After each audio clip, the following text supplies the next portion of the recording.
So guys সকলোৱে ভাবি আছে মোৰ ভিডিঅ'ত ভিউ নহয়, এংগেজমেণ্ট নহয় আৰু ভিডিঅ'ৰ ফেচবুক ফলোৱাৰ্ছ নাহে পেজত। তো কি কাৰণে নাহে? সকলোৱে নিজৰ নিজৰ এংগেজমেণ্টখন বঢ়াব লাগে।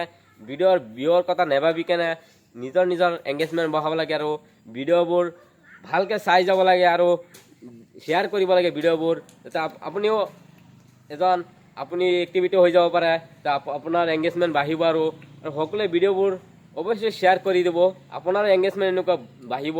আপুনি যদি আপোনাৰ এংগেজমেণ্ট নহয়, তেতিয়া আপোনাৰ ফলোৱাৰ্ছ নহয়, আপোনাৰ ভিডিঅ'ত ভিউ নহয়। সকলোৱে নিজৰ কণ্টেণ্টবোৰ ভালকৈ চাব আৰু নিজৰ এংগেজমেণ্ট বঢ়াব আৰু ভিডিঅ'ত ভিউ অহাৰ কথা ভাবিব আৰু ভিডিঅ'ত কেনেকুৱা ভিউ আনিব লাগে, ভিডিঅ'বোৰ কেনেকুৱা শ্বেয়াৰ হ'ব লাগে। তো সকলোৱে এই ভিডিঅ'ৰ জৰিয়তে সকলোৱে চাই যাব, ভিডিঅ'টো স্কিপ নকৰাকৈ আৰু ভিডিঅ'টো সকলোৱে শ্বেয়াৰ কৰি দিব। আৰু কোনোবাই যদি কণ্টেণ্ট মনিটাইজেশ্যন পোৱা নাই, যে কণ্টেণ্ট মনিটাইজেশ্যন পাই যাব। নিজৰ এংগেজমেণ্ট বঢ়াব আৰু ফলোৱাৰ্ছ বাঢ়িলে আপুনি এনেই কণ্টেণ্ট মনিটাইজেশ্যন পাই যাব পাৰে। তো সকলোৱে ভিডিঅ'টো বেছি শ্বেয়াৰ কৰি দিব।